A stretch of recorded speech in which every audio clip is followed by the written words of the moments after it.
Kita mulai ya. Pak, Andiriansa belum di ACC. Gimana?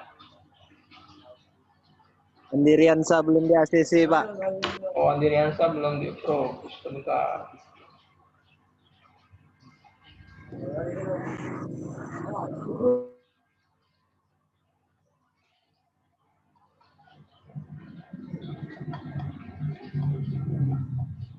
Nggak ada tuh Andiriansa. Belum ada, belum masuk.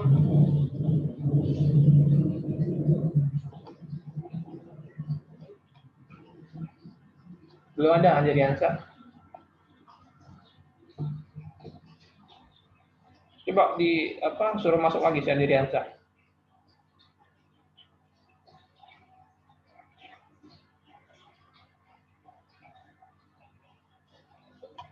Jadi yang videonya masih belum aktif, silakan diaktifkan ya. Perkuliahan akan segera kita mulai. Materinya sudah saya upload di LMS, ya, silakan di-download dan dibaca. Jadi hari ini atau malam hari ini kita akan membahas tentang etika penulisan dan pengutipan. Mungkin sudah pernah saya sampaikan, ya. Kira-kira bagaimana mengutip, ya, apakah boleh kita melakukan mengutip pernyataan seseorang, ya, atau yang bahasa yang mudah dipahami yaitu mengcopy paste, ya, mengcopy paste pernyataan seseorang untuk kita cantumkan pada penelitian kita atau pada laporan kita, kayak gitu ya. Nah, sebelum masuk ke bagaimana cara mengutip, tentu kita harus membahas kode etik, ya, karena kita mengutip itu merupakan kode etik dalam hal pembuatan laporan. Pak, Anugerah Bintang belum di ACC, Pak. Anugerah Bintang. Anugerah Bintang.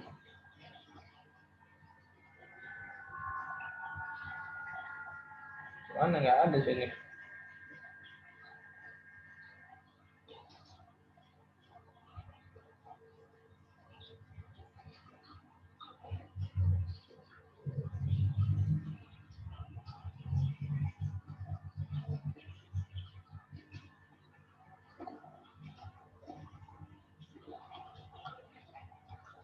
Nggak masuk nih saya. Anugerah Bintang. Siapa lagi? Aldiansa. Kalau nggak, apa ininya? Apa ID-nya? Biar saya invite. Chat di WhatsApp atau chat di sini, siapa temennya, ID-nya apa, nanti saya invite.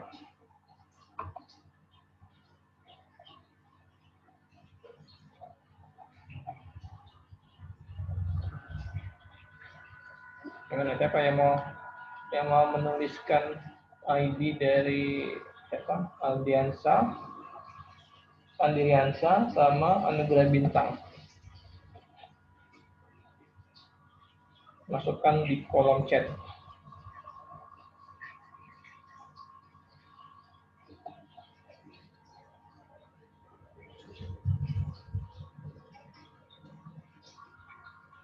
Ya, kita lanjut saja ya dulu ya.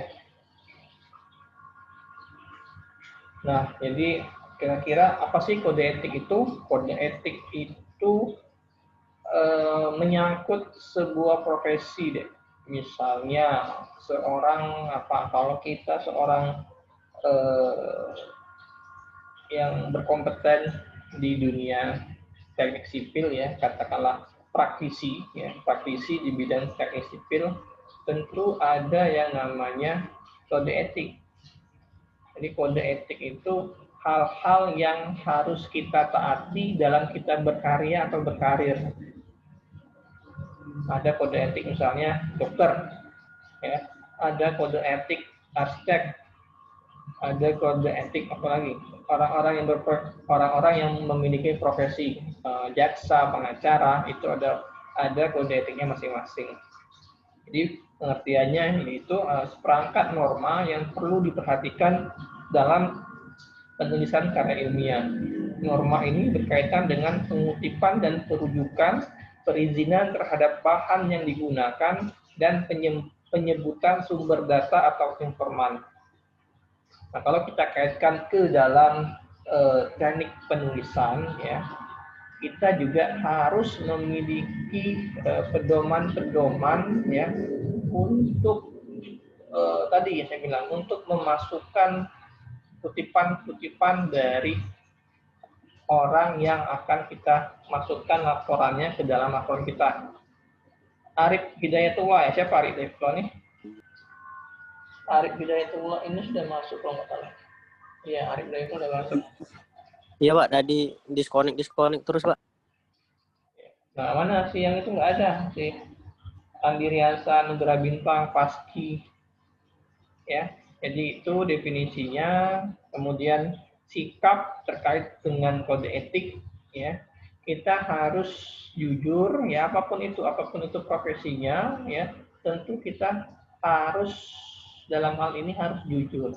Misalnya kalau kayak mahasiswa, ya, mahasiswa akan melaksanakan ujian akhir semester. Misalnya di laporannya itu atau di format ujiannya itu close book, tutup buku, dan dilarang untuk melakukan kerjasama. Nah, kalian sebagai mahasiswa harusnya mentaati itu, gitu. Kita harus menghargai, menghormati apa yang sudah dibuat, ya. Masalah bisa atau tidak kita mengisi soal ujian itu ya masalah kemampuan kalian, ya. Karena saya bilang di perkuliahan ini atau perkuliahan yang lain bahwa kita di perkuliahan ini, ya, mungkin yang dicari oleh dosen itu nilai-nilai soft skill kalian, ya. Nilai soft skill kalian itu dalam artian seperti ini, misalnya kedisiplinan, kejujuran, ya. Kemudian bagaimana etika kalian, tata cara kalian berkomunikasi dengan dosen, kira-kira gitu. Yang dimaksud dari soft skill. Jadi di sini kalau diminta jujur, ya kerjakan ujian itu dengan jujur, tanpa harus melihat punya kawan, kerjakanlah semampu kalian. Gitu loh. Masalah hasil ya nanti, ya. Karena tadi saya bilang di perkuliahan ini saya terutama saya, ya, lebih menghargai mahasiswa-mahasiswa yang memang memiliki kejujuran, kedisiplinan, ya, dibandingkan mahasiswa-mahasiswa yang pinter, ya, tapi tidak memiliki akhlak, ya, akhlak atau etika yang baik, kira-kira seperti itu. Kenapa? Karena di perkuliahan itu, ya, yang lebih cenderung menjadi sorotan itu soft skill yang nantinya, yang outputnya itu akan kalian bawa ke dunia kerja. Kalau masalah ilmu pengetahuan, ya, atau ilmu yang terkait dengan konstruksi itu pasti akan kalian dapatkan lebih banyak di lapangan, di tempat kalian melakukan proyek atau di tempat kalian berkecimpung langsung di dunia teknik sipil, ya, itu pasti akan lebih banyak ilmunya dibanding kalian hanya mengejar nilai di kampus. Kalau kalian sudah terbiasa dengan etika yang baik sejak dari kuliah, mudah-mudahan itu akan terus berlanjut ke dunia kerja. Dan itulah menjadi poin tambah bagi kalian, ya, untuk melangkah ke jabatan-jabatan yang lebih tinggi, ya. Pimpinan kita itu biasanya suka orang-orang yang memiliki tadi etika, sopan santun, dan lain sebagainya. Nah, kira-kira itulah kode etik yang terkait di dunia teknik sipil. Sama halnya dengan kode etik kalau kita mau mencantumkan jurnal atau penelitian seseorang, ya. kita harus taat betul dalam kode etik bagaimana menduplikasi pernyataan seseorang. Boleh copy paste? Boleh, silakan. Ya, tapi tadi saya bilang, tolong cantumkan sumbernya dari mana. Ya, seringkali saya bilang, cantumkan sumbernya. Kemudian yang kalian copy paste itu atau copy paste itu, lihat juga apa yang kalian copy paste itu. Apakah blogspot, WordPress, apakah jurnal, ataukah artikel yang ada di koran, ya, kita juga harus tahu. Nah, kalau yang kalian kutip itu dari WordPress, blogspot, artikel koran, itu pernyataannya kurang kuat deh, kurang bisa dipertanggungjawabkan kira-kira seperti itu. Ya, makanya ada baiknya kalau kita mau menduplikat atau mengcopy paste narasi seseorang, kita harus menggunakan jurnal yang ya terbit mungkin 5 tahun ke belakang. Kalau kalian menggunakan jurnal yang terbitnya itu 10 atau 15 tahun ke belakang, saya rasa itu sudah tidak valid lagi ya, karena waktu itu ya pasti akan berbeda dengan waktu sekarang kita mau melakukan penelitian kira-kira seperti itu. Gitu ya. Masih ada suara saya ya? Masih kedengaran ya?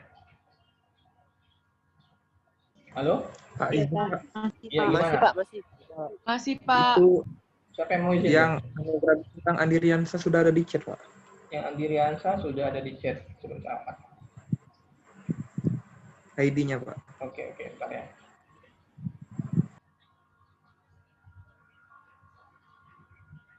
Andiriansa.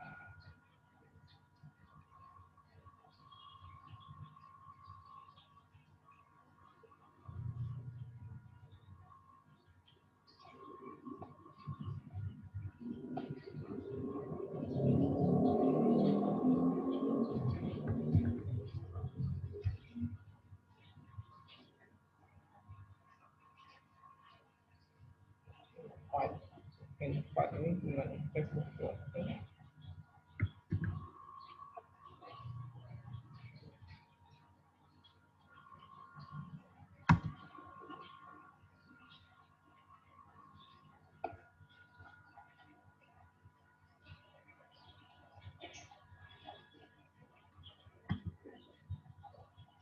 Apa ada ini ya, ada batasan kapasitas Zoom ini. Kalau yang kalau bukan yang pro.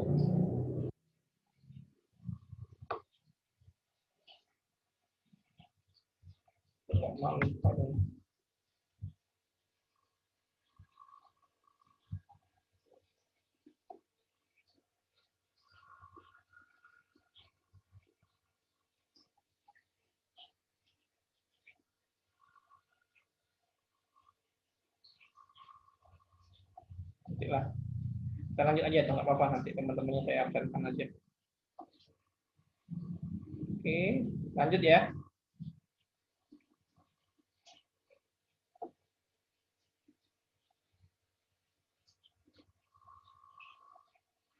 Nah, plagiat.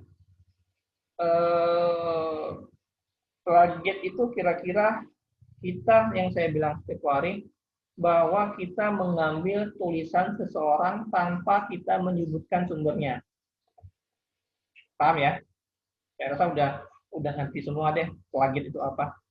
Ya. Jadi kita mengambil tulisan seseorang ya tanpa kita mencantumkan sumbernya dan kita mengklaim bahwa kita yang membuatnya. Itu yang namanya plagiat. Halo, suara saya masih ada nggak? Ada, Pak. Ada, Pak. Ada, Pak. Oke ya. Ada, Pak. Lanjut, plagiat. Nah, penulis wajib membuat, ya jangan sampai belum masuknya. Penulis wajib membuat dan mencantumkan pernyataan dalam karya ilmiah bahwa karyanya itu bukan merupakan pengambil alihan tulisan atau pemikiran orang lain. Ya, jadi hati-hati betul ya, tentang bagaimana kita mengkutip pernyataan seseorang. Ya. Kalau tidak salah sudah pernah saya ceritakan ya, bahwa ada orang yang ketahuan menuliskan tulisan orang tanpa dia menyebutkan sumbernya. Ya, ini kelasan S3 loh. Ya, kelasan S3 yang seharusnya tahu akan hal-hal yang seperti itu ya, tapi dia tidak melakukannya. Efeknya apa? Efeknya ya gelar S3-nya dia dicopot. Kan sangat sayang sekali gitu. Kita sudah payah-payah kuliah, ya, sudah banyak keluar uang, gelar S3 kita dinyatakan tidak sah.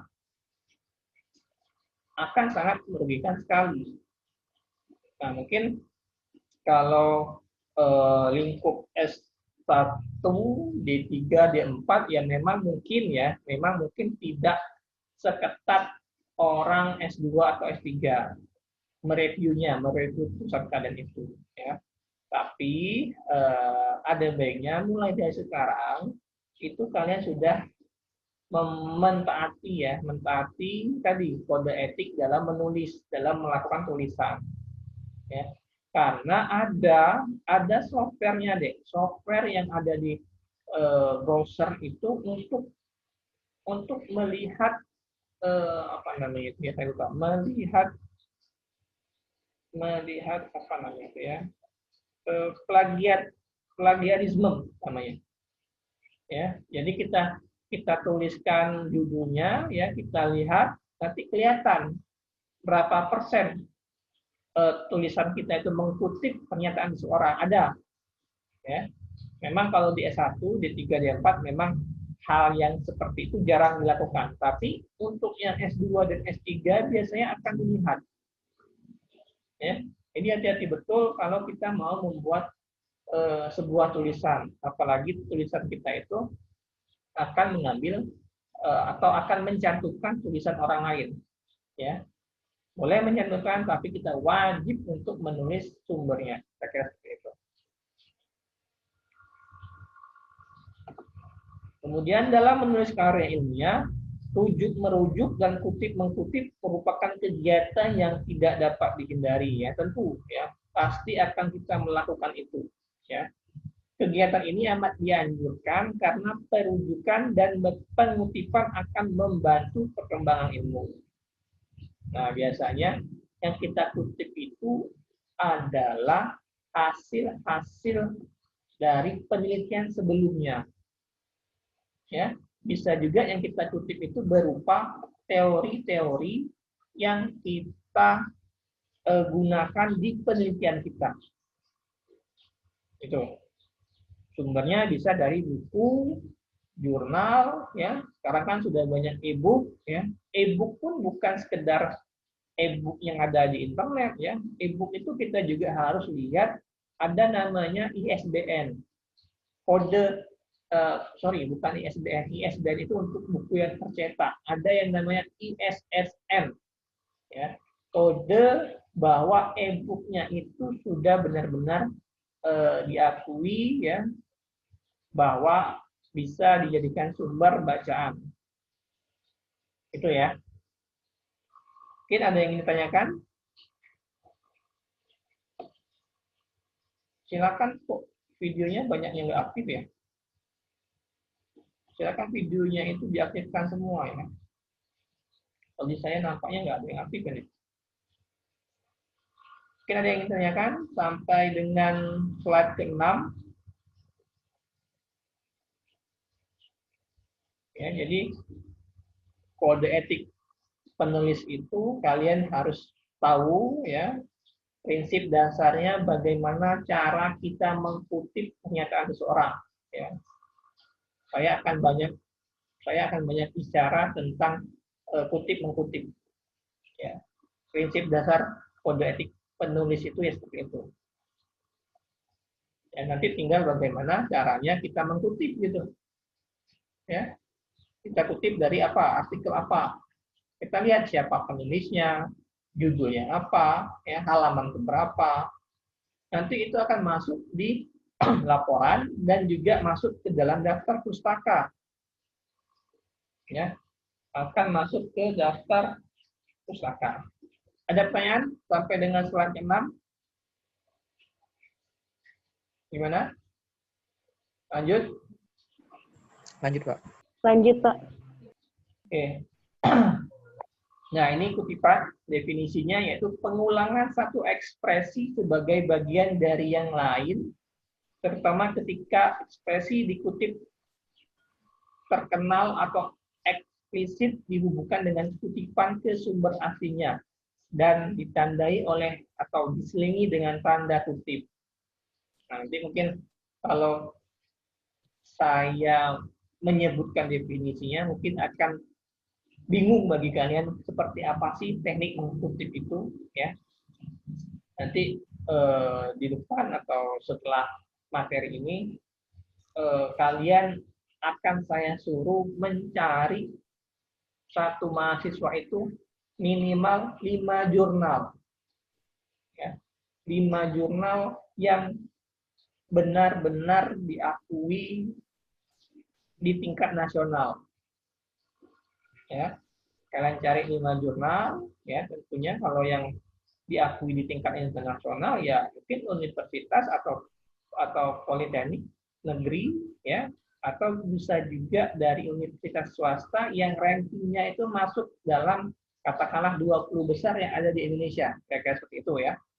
Nah, apa yang dikutip bisa berupa gagasan, ya, ide, pendapat yang diambil dari suatu sumber, ya, yang biasanya diambil dari media atau juga bisa perkataan seorang tokoh. Nah, gini deh, ada yang kalian pernah lihat apa namanya? Pernah lihat yang ada di Trans 7 misalnya, on the spot, ya, mungkin kalian pernah lihat on the spot, nonton on the spot, ya. Nah, itu kan mereka sering, ya, sering menayangkan video-video yang mereka ambil dari YouTube. Benar nggak? Atau video-video yang mereka ambil dari orang-orang yang merekam suatu kejadian. Ya. Nah, itu kan sebenarnya mereka mengkutip juga, benar nggak? Memasukkan karya orang lain ke dalam stasiun atau ke dalam program mereka, ya. Tapi mereka menjatuhkan sumbernya loh. Ada namanya courtesy YouTube. Pernah nggak lihat di bagian bawahnya itu agak samar memang, tidak terang benderang kita melihatnya. Mereka ada menuliskan courtesy YouTube. Pernah lihat courtesy YouTube? Nah, itu merupakan teknik mengkutip juga sebenarnya, ya, bahwa yang dia kutip itu merupakan video yang mereka ambil dari YouTube, ya. Jadi bukan hanya statement saja atau bukan hanya tulisan saja yang bisa kita kutip, ya, video juga bisa kita kutip. Bagaimana caranya? Ya bagaimana tadi contohnya itu kita membuat courtesy, sumbernya dari mana? Apakah YouTube? Courtesy-nya mungkin siapa? Rekaman si Ahmad Revaldi misalnya kan disebutkan. Gitu lah. Ya, jadi di dunia pertelevisian, ya, mengambil, ya, atau memasukkan siaran orang lain itu bisa dengan cara kita memasukkan sumbernya dari mana. Ya, jadi yang bisa kita kutip itu tadi gagasan, ide, pendapat, ya, bisa juga berdasarkan dari perkataan seseorang. Nah, perkataan seseorang ini yang agak repot. Ya, kita lihat di mana? Kita lihat di media massa, apalagi yang erat kaitannya dengan dunia politik, ya, pernyataan seseorang ini ya bisa menjadikan suatu ancaman, ya, atau suatu bahan untuk dibahas, ya, dan bisa menjadi besar, kira-kira seperti itu. Nah, tapi pernyataan seseorang ini tadi saya bilang tidak bisa dipertanggungjawabkan,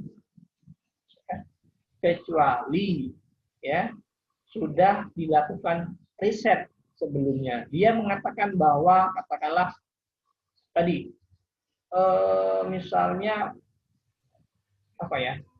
benda jatuh ke bawah, ya, karena adanya proses gravitasi. Itu yang menyebutkan siapa? Kira-kira siapa? Ada yang tahu nggak? Albert Einstein. Einstein misalnya, kan. Nah, dia mengucapkan hal yang seperti itu karena dia sudah melakukan riset, gitu loh. Nah, itu tidak apa-apa kita kutip, kita masukkan ke dalam penelitian kita. Nah, kalau orang-orang yang katakanlah orang awam, ya, atau orang umum, kita mau mengutip pernyataannya, itu tidak bisa dipertanggungjawabkan, tidak bisa kita pertanggungjawabkan secara ilmiah, gitu. Ya, karena dia asal sebut saja. Dan itulah nantinya yang akan jadi perdebatan, muncullah debat kusir, ya, yang orang saling bantah, ya, karena tidak dalam kajian ilmiah, gitu loh. Kalau dalam kajian ilmiah, ya, biasanya tidak ada yang namanya debat kusir, karena sudah benar-benar dicek dan dilakukan penelitiannya. Coba ada nggak yang bisa membantah pernyataan Albert Einstein yang gaya gravitasi itu? Sampai sekarang tidak ada yang bisa membantahnya, kecuali daerah yang tidak memiliki gaya gravitasi di bulan, ya kan, lain cerita. Nah, kalau orang politik misalnya mengucapkan sebuah statement dan kita pakai di tulisan kita, ya tidak akan valid datanya, infonya, kira-kira seperti itu, ya. Nah, ini proses pengambilan gagasan atau mengutip. Tujuan penulisan kutipan, ya, dengan menyisipkan salah satu kutipan, maka seorang penulis tidak perlu melakukan kegiatan untuk menyelidiki suatu hal yang sudah dibuktikan kebenarannya oleh penulis lain. Nah, misalnya kalian mau membahas atau melakukan research tentang fondasi, misalnya, ya, fondasi yang akan kalian riset itu mungkin fondasi dalam, fondasi tiang panjang, ya, dengan kedalaman katakanlah 12 meter. Ya. Ada orang sebelum kita, ya, yang sudah melakukan riset tentang judul yang mungkin sama dengan yang kalian buat, ya. Dan menurut kalian yang dia buat itu cocok untuk dimasukkan ke kalian. Nah, itulah yang namanya kita mengutip. Kita mau menggunakan statement seseorang karena yang dia lakukan itu akan berpengaruh atau akan sama dengan apa yang kalian kerjakan.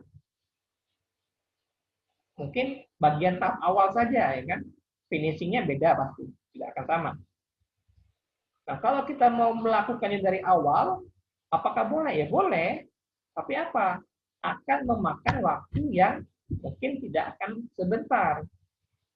Akan proses lagi, akan keluar uang lagi, kira-kira seperti itu. Nah, makanya untuk mempersingkat waktu, ya, atau shortcut-nya, jalan pintasnya, kita mengambil statement dari seseorang, kemudian kita cantumkan saja ke tulisan kita. Dengan catatan kita membuat sumbernya. Paham nggak kira-kira maksudnya? Ya, kita mau membuat MP-MP misalnya. Ya, MP-MP ini kan sudah dibikin oleh orang-orang terdahulu, katakanlah seperti itu ya. Nah, kita tuliskan saja yang penting-pentingnya. Membuat pempek itu harus ada tepung, ada ikan, ada air, ada telur. Ya. Sumbernya siapa?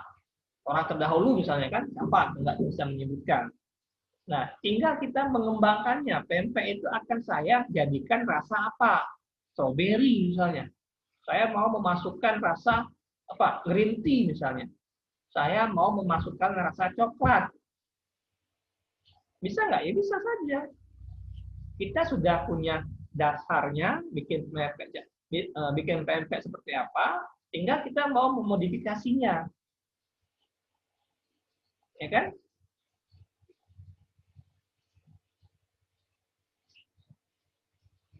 Paham nggak maksudnya? Kalau kita mau membuatnya dari awal, ya nggak apa-apa, silakan saja. Itu tadi saya bilang, waktunya akan sedikit lebih panjang. Kemudian kita juga harus keluar cost yang lebih banyak lagi. Gitu loh. Toh diperbolehkan untuk mengutip pernyataan seseorang, ya kan? Kalau di dunia penulisan tidak diperbolehkan mengutip pernyataan seseorang, ya tentu kita harus membuatnya dari awal. Ya enggak? Nah, ini diperbolehkan. Tinggal bagaimana cara kita mengolah agar sesuai dengan kode etik yang berlaku di dunia penulisan ilmiah. Kira-kira seperti itu. Tapi gini deh, tadi saya bilang S1, D3, D4 ya. Kedalaman tulisannya atau etika penulisannya itu tidak sekompleks kalian membuat tesis maupun disertasi. Ya. Kenapa saya bilang seperti itu? Karena lingkupnya itu ya masih berupa apa ya? Mungkin masih berupa gambaran umum gitu loh. Belum detail fokus kita melakukan research. Ya. Tapi tidak apa-apa kalau kalian sudah mulai mendetailkan apa yang kalian buat, bagus. Gitu loh. Jadi jangan takut, wah kalau kayak gini repot juga, takut juga saya mau buat tugas akhir atau skripsi. Nanti ketahuan salah. Tidak itu juga. Asalkan kalian ada sumbernya, ya kalian mencantumkan sumbernya, nggak masalah. Setidaknya template, layout, ya, kemudian kode etik penulisan itu kalian turuti. Ya. Jadi ada dua, kalian harus mengikuti layout, template-nya, dan juga kalian harus paham konten apa yang kalian buat. Karena nantinya ya dosen itu akan menguji apa yang kalian buat, apa yang kalian lakukan research. Ya. Dosen tidak banyak berbicara tentang etika penulisan. Ya. Itu tidak banyak dosen berbicara itu. Yang pasti akan banyak dosen tanya itu terkait dengan isi yang kalian buat. Kontennya apa? Membuat aspal dengan karet. Itu yang akan dicari. Itu yang akan ditanya. Masalah apa?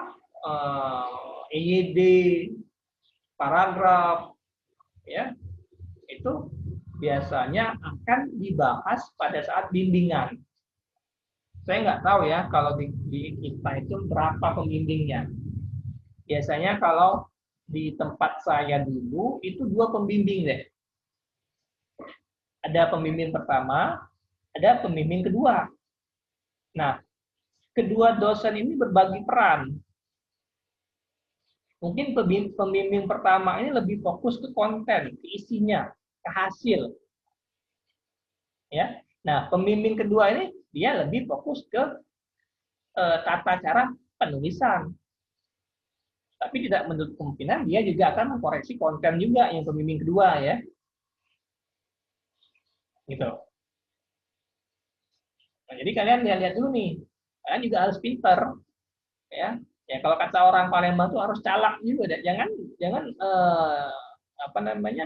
tidak melihat peluang gitu. Ya. Mungkin dosen ini kuat di isi, kuat di teori, ya kan? Mungkin ketemu dengan dosen ini kuat dengan teknik penulisan. Nah, kalian lakukan konsultasi. Kalau mau konten isi ke dosen A. Kalau kalian mau konsultasi ke masalah penulisan ke dosen B, ya kan? Jadi kita punya referensi bahwa dosen itu kuat di mana, ya. Itu akan memudahkan kalian, ya, akan membuat diri kalian lebih nyaman, kira-kira seperti itu. Ya nggak apa, ajak diskusi aja, dosen nggak masalah. Asalkan kalian etikanya sesuai, sopan, ya kan, rapi. Jangan ketemu dosen itu ya sekendak jidat kalian gitu loh.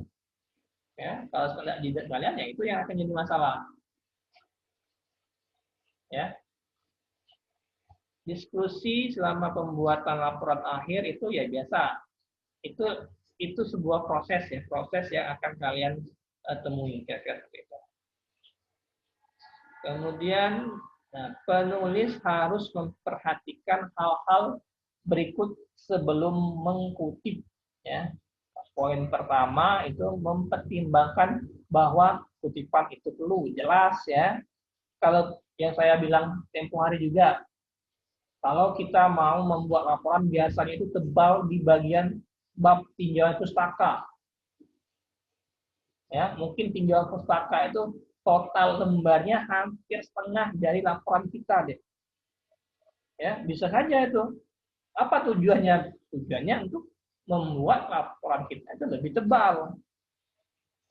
Ya, saya sudah pernah kuliah, saya lebih duluan dari kalian, jadi saya tahu. Gitu. Nah, ini saya kasihkan yang benar itu seperti apa. Ya, kalau tidak sesuai dengan yang kalian buat, tinggalkan, jangan dipakai. Ya, kita juga harus melihat bahwa yang kita kutip itu sesuai dan akan kita gunakan di laporan kita. Ya, jadi kita juga harus mempertimbangkan. Oh, ini cocok Pak. Oh, ini nggak cocok. Ya sudah, kalau tidak cocok nggak usah dipakai, kira-kira gitu. Ya. Kemudian yang kedua, bertanggung jawab penuh terhadap ketepatan dan ketelitian kutipan. Ya. Jadi kalau kita mengkutip itu usahakan titik komanya itu sesuai. Ya. Jangan sama halnya kayak gini, orang membuat pernyataan, orang membuat statement lah ya, di video, direkam. Nanti ada yang potong. Yang harusnya dia maksudnya A, karena dipotong, keluarnya B. Tahu kan? Pernah kan melihat hal-hal yang seperti itu? Ya. Durasi rekamannya katakanlah 3 menit. Tapi pada saat mengkutipnya hanya 2 menit. Dan artinya bedanya, maknanya itu berbeda dengan apa yang ingin diutarakan sebelumnya. Ya. Jadi harus tahu betul, harus paham betul apa yang mau kita kutip, kira-kira seperti itu. Jangan orang nyebutnya A, nanti jadinya B. Gitu loh. Bikin pempek itu pakai telur, nanti kalian bikin pempek itu pakai apa misalnya? Tidak pakai telur misalnya. Berarti bukan jadi pempek yang berkualitas bagus, ya kan? Misalnya seperti itu. Yang poin ketiga, kutipan dapat terkait dengan penemuan teori. Nah, teori, ya, teori yang ditemukan oleh peneliti sebelum kita, ya, itu bisa kita kutip, nggak masalah. Ya, tapi usahakan tadi saya bilang tahunnya jangan terlalu lama, jangan 10 sampai 15 tahun ke belakang. Usahakan tahun yang kita kutip itu atau jurnal yang kita kutip itu usianya 5 tahun ke belakang. Kalau 2020 mungkin batasan waktunya itu 2015, ya. Yang keempat, jangan terlalu banyak mempergunakan kutipan langsung. Ya. Maksudnya kutipan langsung itu bisa saja tadi statement, pernyataan seorang tokoh ya, yang tidak dilakukan tidak dilakukan riset sebelumnya. Ya, statement seseorang kan dia spontan, gitu loh. Ya, spontan itu ya belum tentu bisa dipertanggungjawabkan. Ya, kenapa? Kenapa tidak bisa dipertanggungjawabkan? Ya mungkin karena tadi dia ada tekanan, ya kan? Waktunya itu mungkin tidak baik, ya kan? Jadi dia mengucapkan statement itu ya berdasarkan suasana pada saat itu, kira-kira seperti itu. Ya. Kemudian yang kelima, mempertimbangkan jenis kutipan langsung atau kutipan tak langsung, ya kan? Yang terakhir, memperhatikan teknik penulisan kutipan dan kaitannya dengan sumber rujukan. Oke, ada pertanyaan? Sampai dengan slide 10. Silakan kalau ada yang mau kita diskusikan.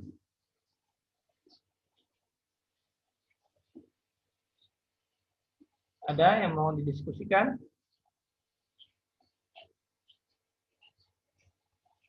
Gimana?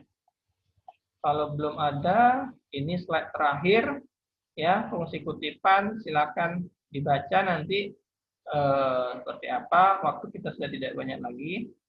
Jadi gini, kita akan membahas mungkin lebih ke jurnalnya atau tugas yang akan kalian buat. Ya, tugasnya itu saya suruh kalian cari minimal 5 jurnal. 5 jurnal deh. Paham nggak? Halo? Gimana? Ya. Paham, Pak. Tugasnya itu cari 5 jurnal di bidang teknik sipil ya, yang dikeluarkan oleh universitas atau politeknik dengan ranking katakanlah 1 sampai 20 deh. Ya. Usahakan yang mengeluarkannya itu universitas atau politeknik yang bonafit, yang terkenal gitu loh. Paham nggak maksudnya? Misalnya dari politeknik mana, misalnya dari ITB, dari UGM, dari UI, ya, dari UNSI misalnya kan. Nah itu kalian cari 5 judul jurnal.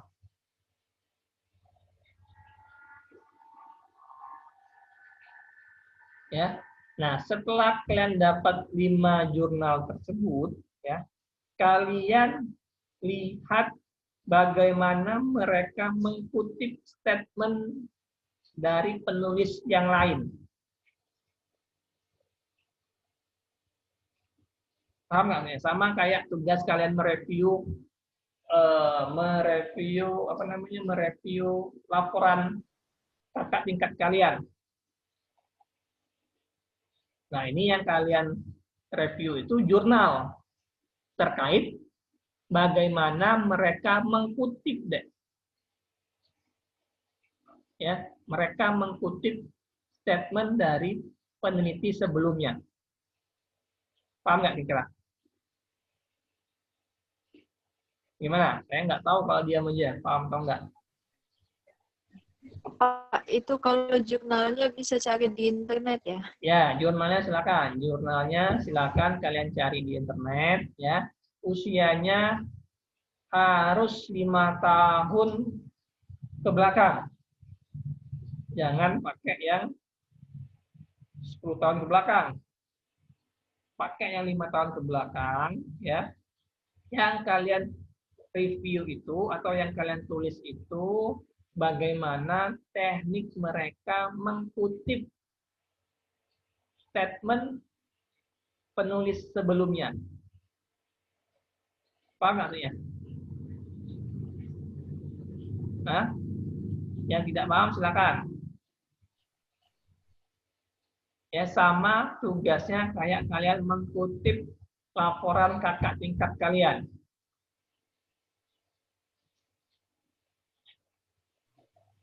Pak, jadi 55 itu di review semua ya, Pak? Nah ya, 55 itu direview semua. Yang direview tadi ya, saya bilang, bagaimana mereka mengkutip, bagaimana mereka melakukan kutipan. Jurnalnya juga dilampirin ya, Pak? Iya sama, jurnalnya dilampirkan juga, ya. Nanti jurnal 1, ya kan, hasil reviewnya seperti apa. Jurnal 2, apa hasil reviewnya seperti apa. Dan seterusnya sampai 5 jurnal. Kalau yang mau 10 jurnal, silakan, monggo, nilainya pasti lebih baik. Gitu loh. Oke, Pak. Ya. Jadi tidak apa-apa, Pak, ya, 10 jurnal. Ya nggak apa-apa, silakan. Siapa tuh? Tugasnya berarti diketik, Pak ya? Tugasnya ketik aja, ya. Kalau jurnal kan kita sudah dapat, misalnya sudah berupa PDF, ya kan? Pasti ada lah mereka mengutip pernyataan seseorang. Tapi memang mungkin satu jurnal itu ya hanya 2, hanya 3. Nggak banyak kok yang mereka kutip itu biasanya. Ya kan? Nah, nanti kalian lihat apa yang mereka kutip. Dan di sini kalian cerita. Misalnya yang mereka kutip ini statementnya apa? Si A pergi ke B, misalnya kan kayak gitu. Siapa yang menulisnya? Terus apa aja yang ada di situ? Apakah tahun? Apakah judul? Gitu lah. Ya. Misalnya dari statement langsung keluar sumbernya. Ada juga dari statement nanti dikasih tanda 1. Nanti di bagian bawah itu ada sumber si A dalam si B, ya kan?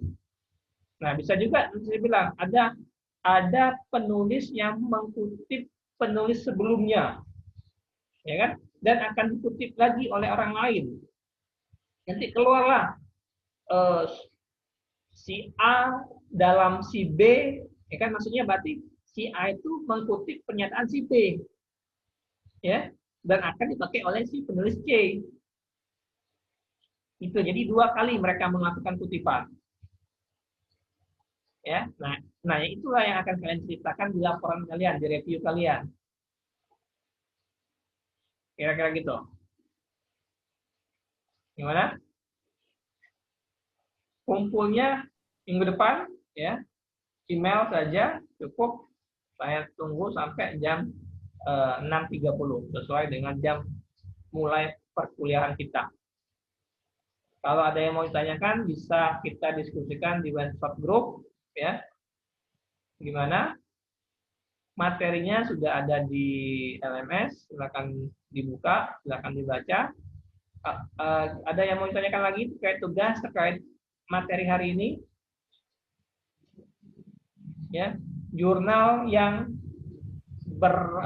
bereputasi lah, yang memang dikeluarkan dari universitas-universitas yang ternama di Indonesia. Jangka waktu 5 tahun ke belakang, berarti tahun 2015 paling lambat. Itu tugasnya. Ada yang mau ditanyakan? Jurnalnya harus tentang sipil ya, Pak? Ya, jurnalnya harus tentang sipil. Nah, Ya, untuk temanya bebas. Yang dapat jembatan, yang dapat bangunan, yang cerita tentang fondasi, monggo silakan. Banyaklah pasti. Tapi usahakan ya di satu mahasiswa harus beda-beda judulnya. Ya, jangan sampai sama. Bervariasi ya, Pak. Ya, semuanya berbeda-beda. Ada 27 mahasiswa.